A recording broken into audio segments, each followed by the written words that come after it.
আসসালামু আলাইকুম। আজকে হোমমেড ক্লে দিয়ে একটা লিপেন আর্ট করব। আর এটার ডিজাইনটাই আপনাদের সাথে শেয়ার করব। প্রথমে মাঝখানের মিররটা আমি গ্লু দিয়ে সেট করে নিয়েছি।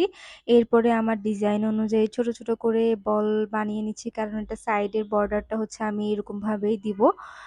তো এটা কিন্তু আমার হোমমেড ক্লে। আমি এটা বানানোর পর দেখেন আমার পড়ার টেবিলের অবস্থা পুরা খারাপ অবস্থা হয়ে যায়। যাই হোক, পরে আমি ফ্লোরের মধ্যে বসে, বসে ঠান্ডার মধ্যে এই কাজটা করেছি। এমডিএফ বোর্ড কিন্তু অনেক ধরনের হয়। কিছু, কিছু আছে ড্র ছাড়া, আবার কিছু, কিছু আছে ড্র করা সহ। তো আমি আজকে যেটাতে কাজ করতেছি এটা আগে থেকে ড্র করা ছিল। সো হোমমেড ক্লে দিয়ে পুরা কাজটা আমি অফ ক্যামেরায় করে লাস্ট ২ টা ডিজাইন আপনাদের সাথে শেয়ার করলাম। দেখেন হোমমেড ক্লে দিয়ে এটা কত স্মুথলি হচ্ছে কাজ করা যায়। জাস্ট ভিডিওতে আমি আপনাদেরকে দেখাই দিচ্ছি।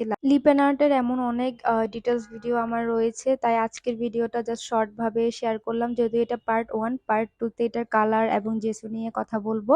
চেষ্টা করবেন বাসায় হোমমেড ক্লে বানিয়ে তারপরে হচ্ছে যে এই কাজগুলো করতে, তাহলে খরচ অনেকটা বাঁচে।